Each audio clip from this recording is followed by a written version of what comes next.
Demonstrasi kontekstual praktik segitiga restitusi tugas modul 1.4 budaya positif. Perkenalkan, nama saya Wiwin Eskom dari SMK Negeri 1 Klaten, peserta CGP Angkatan 7 Kabupaten Klaten, Jawa Tengah. Demonstrasi praktek segitiga restitusi tugas modul 1.4 budaya positif. Demonstrasi kontekstual merupakan penerapan segitiga restitusi dengan murid di sekolah. Segitiga restitusi. Yang pertama, menstabilkan identitas. Kedua, validasi tindakan yang salah. Ketiga, menanyakan keyakinan. Yang pertama, segitiga restitusi menstabilkan identitas. Bertujuan membuat anak merasa gagal karena berbuat salah menjadi positif terhadap dirinya. Segitiga restitusi yang kedua, validasi tindakan yang salah. Bertujuan untuk membangun siswa untuk mengenali kebutuhan yang ingin dipenuhi ketika melakukan kesalahan. Segitiga restitusi yang ketiga, menanyakan keyakinan. Bertujuan agar anak melihat kesalahan yang dihubungkan dengan norma dan nilai sosial yang mendasari interaksi antara manusia. 5 posisi kontrol budaya positif guru. Yang pertama, penghukum. 2. Pembuat rasa bersalah. 3. Sebagai teman. 4. Pemantau. Dan yang terakhir adalah manajer. Posisi penghukum. Penghukum, seorang penghukum bisa menggunakan hukuman fisik maupun verbal. Orang-orang yang menjalankan posisi penghukum senantiasa mengatakan bahwa sekolah memerlukan sistem atau alat yang dapat lebih menekan murid-murid lebih dalam lagi. Guru-guru yang menerapkan posisi ini menghukum akan berkata, "Patuhi aturan saya," atau "Awas, kamu selalu saja salah." Posisi yang kedua, pembuat rasa bersalah. Pembuat orang merasa bersalah pada posisi ini biasanya guru adalah bersuara lebih lembut. Pembuat orang merasa bersalah akan menggunakan keheningan yang membuat orang lain merasa tidak nyaman, bersalah, atau rendah diri. Kata-kata yang keluar dengan lembut akan seperti, "Ibu sangat kecewa sekali dengan kamu." Posisi kontrol yang ketiga, sebagai teman. Teman, guru pada posisi ini tidak akan menyakiti murid, namun akan tetap berupaya mengontrol murid melalui persuasif. Posisi teman pada guru ini bisa negatif maupun positif. Positif ini berupa hubungan baik yang terjalin antara guru dan murid. Guru di posisi teman menggunakan hubungan baik dan humor untuk mempengaruhi seseorang. "Ya sudah, kali ini tidak apa-apa, nanti ibu bantu bereskan." Posisi yang keempat adalah posisi pemantau. Memonitoring berarti mengawasi. Pada saat kita mengawasi, kita bertanggung jawab atas perilaku orang-orang yang kita awasi. Posisi pemantau berdasarkan pada peraturan-peraturan dan konsekuensi. Dengan menggunakan sanksi atau konsekuensi, kita dapat memisahkan hubungan pribadi kita dengan murid.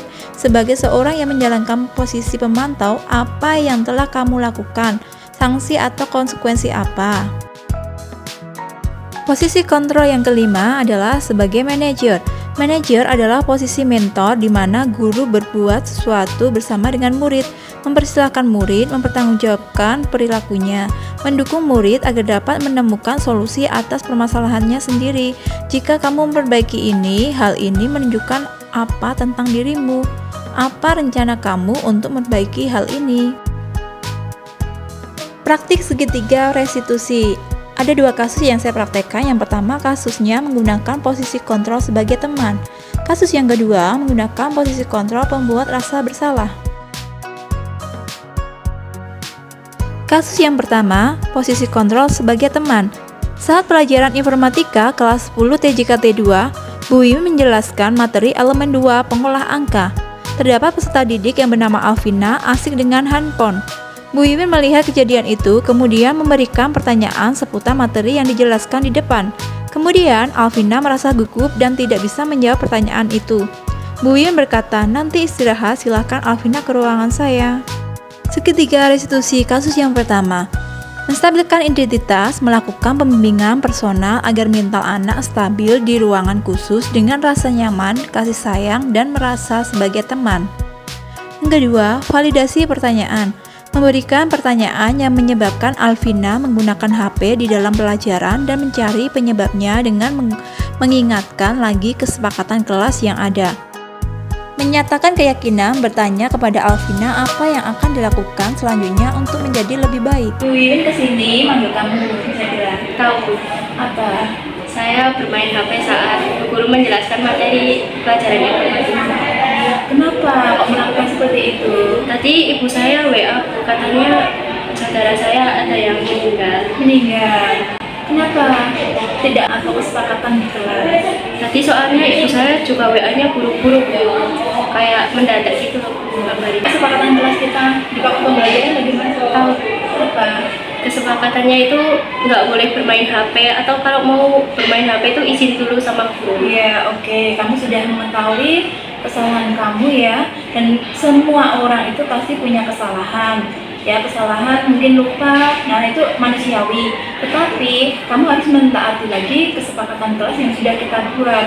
Salah satunya kan Buya sudah menjelaskan bahwa pembelajaran itu tidak boleh menggunakan smartphone maupun gadget ya. Karena apa? Biar kalian fokus pembelajaran. Tetapi kalau itu memang urgent, kalian kan boleh izin sama guru yang bersangkutan. Dengan minta izin tersebut, kita kan bisa memberikan solusi. Ingat, kesepakatan kelas kita itu ada 3. Bilang maaf, minta tolong, terima kasih. Nah, salah satunya kalau kamu memang itu urgent, kamu bisa bilang sama Bu Win, maaf Bu, saya keluar sebentar karena ada kepentingan. Jadi Bu Win tidak ada miskomunikasi dengan kamu gitu. Coba saya pengen lihat, bener nggak kira-kira kamu dapat WA dari orang tua kamu? Ini Bu, rumah saya. Gitu ya. Oh, ini karena mendadak ya. Oh, oke, karena ini memang masalah yang mendadak ya. Jadi pesan saya, besok lagi kalau ada sesuatu silahkan kalian mengikuti kesepakatan kelas yang ada. Dan jangan lupa kalian izin sama guru yang bersangkutan, tidak hanya diikuin saja ya. Kira-kira kamu mau untuk tindak lanjutnya ini apa? Biar tidak mengulang kejadian ini. Ya, saya mencoba buat kalau semisal ada urgent kepentingan gini, saya mencoba untuk izin sama guru yang sedang mengajar. Terus saya juga minta maaf sama bu guru nggak mengikuti kesepakatan kelas yang ada. Iya, jadi besok jangan diulangi lagi. Ini untuk pembelajaran ya. Dan saya juga mengizinkan kamu karena ini memang benar-benar ada masalah yang urgent. Silakan kamu izin ke guru BK. Vina, tadi kan praktek restitusi ya, segitiga restitusi permasalahan. Kira-kira kesannya apa dan dalam kegiatan praktek ini? Kesannya menurut saya itu kayak seru aja gitu Bu, berbincang sama bu guru. Kesannya kayak apa? Maksudnya guru memberi penanganan itu seperti apa? Iya, bu guru mainnya cepat gitu loh Bu. Maksudnya tuh nggak bertele-tele, maksudnya langsung saya kan ada salah langsung ditegur, langsung diberi. Iya, oke. Guru menyenangkan memberi pelayanannya atau galak atau mungkin bagaimana? Menyenangkan Bu. Menyenangkan. Ya, ini adalah salah satu praktek permasalahan ya, itu ada solusi namanya segitiga restitusi. Tujuannya adalah untuk memberikan solusi pada strategi, itu ada 5 kontrol ya. 5 kontrol itu yang pertama sebagai pemantau, kemudian manajerial menghukum. Kalau penghukum biasanya nanti tidak dengan marah-marah, kamu itu bagaimana, kamu harus saya hukum, kamu lari ke lapangan 3 kali, itu tipe penghukum. Kemudian ada tipe yang namanya merasa bersalah, merasa bersalah itu dia kamu itu salah gitu, menunjukkan kamu itu salah. Kemudian yang terakhir adalah tipe teman. Nah, praktek yang saya lakukan ini Pak. Ini praktek segitiga restitusi menurut saya tadi itu kayak Bu Iwin itu menjelaskan seru, menyenangkan, kayak saya salah tapi Bu Guru menjelaskannya tuh dengan kasih sayang, senang, menganggap saya itu sebagai teman walaupun saya salah. Kasus yang kedua, pembuat rasa bersalah. Pada hari Kamis, jam pertama pelajaran dasar-dasar TJKT kelas 10 TJKT 2 dimulai, terdapat satu siswa yang datang ke sekolah terlambat, kurang lebih 30 menit. Peraturan sekolah pembelajaran dimulai pukul 7 WIB. Apabila terdapat siswa yang terlambat, lapor ke guru piket dan BK untuk mendapatkan izin masuk kelas. Tetapi satu siswa yang bernama Karin masuk ke kelas dengan terlambat, tidak membawa surat izin. Bu Wiwin selaku guru mapel langsung bertanya mana surat izin masuk kelas. Karin tidak bisa menunjukkan. Bu Wiwin langsung bertanya kepada Karin, sudah memahami peraturan yang ada di sekolah? Seketika restitusi kasus yang kedua. Yang pertama, menstabilkan identitas. Melakukan pembimbingan personal agar mental anak stabil di ruang khusus, tidak langsung di depan peserta didik lain untuk menjaga mental. Yang kedua, validasi pertanyaan. Memberikan pertanyaan yang menyebabkan Karin terlambat masuk sekolah dengan mengingatkan peraturan yang ada di sekolah dan konsekuensi yang harus didapat saat terlambat. Menyatakan keyakinan, bertanya kepada Karin konsekuensi yang harus dilakukan sesuai prosedur yang ada di sekolah. Apabila terlambat, harus izin guru BK, guru piket, kemudian melakukan pembimbingan dan mendapatkan skor dalam buku saku. Karin, kamu tahu nggak? Bu Wiwin manggil kamu ke sini. Tahu Bu, Apa? karena saya terlambat datang ke kelas. Kenapa kamu terlambat datang ke sekolah? Maaf Bu, karena saya bangun kesiangan. Kesiangan. Jam berapa kamu bangun? Jam 7. Jam 7 kok baru bangun? Kamu nggak sholat subuh? Maaf Bu, karena saya begadang. Bergadang? Iya, Ngapain kamu bergadang? karena itu kan kayak ada tugas gitu Bu. Jadi saya mau kerjain tugas. Tugas apa yang membuat kamu bergadang? Tugas kayak tugas-tugas yang belum saya kerjakan. Selama KBM kamu ngikutin dengan baik nggak? Alhamdulillah ya Bu. Dengan baik. Tetapi kenapa sampai kamu mengerjakan tugasnya kok sampai malam-malam? Karena sering saya tunda-tunda. Nah, kenapa kok kamu menunda-nundanya? Karena kadang tuh moodnya tuh gimana ya Bu? Moodnya tuh naik turun gitu. Naik turun. Apa yang menyebabkan mood kamu naik turun? Kadang juga kayak baru lihat bukunya aja tuh udah males gitu Bu. Males. Iya. Mata pelajaran apa? Mata pelajarannya tuh kayak matematika kan kadang susah gitu ya Bu. Susah. Iya. Oke, kira-kira dengan masalah kamu tadi, kamu tergantung moodnya naik turun ya, karena mata pelajaran matematika ya. Matematika yang mungkin membosankan atau bagaimana? Solusinya bagaimana biar kamu untuk merubah masalah kamu itu biar besok kamu nggak terlambat?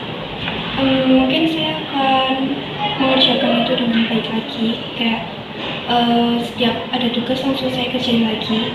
Terus juga kalau dengan pelajaran matematika itu kan susah ya Bu. Jadi mungkin saya minta bantuan teman saya untuk mempelajari. Tadi itu terus sebaya ya? Iya. Itu oke. Selama ini ada masalah nggak dengan guru matematika? Alhamdulillah enggak Bu. Hanya personil kamu sendiri ya? Iya. Ya manusiawi ya Mbak ya? Iya. Kamu itu mudah bosan ya, mudah bosan karena apa? Namanya siswa itu belajarnya kan banyak materi yang dipelajari, tidak hanya matematika, nanti ada produktif, ada bahasa Inggris. Kan tetapi kamu kewajibannya untuk belajar, kamu harus menjadi anak yang inovatif. Bagaimana kreatif kamu? Misalkan, kok saya belajar menggunakan gambar kok nggak bisa-bisa? Kamu cari tutorial di YouTube. Atau mungkin kok saya diterangkan sama gurunya nggak bisa karena saya nervous atau bagaimana? Kamu boleh bertanya sama teman kamu yang lebih mengetahui materi itu. Belajar kelompok atau mungkin belajar tutor saya seperti itu. Jadi ini nanti karena kamu terlambat, kamu sudah tahu kesepakatan sekolah apa peraturannya? Sudah Bu. Apa? Jika saya terlambat nanti bisa ke BK.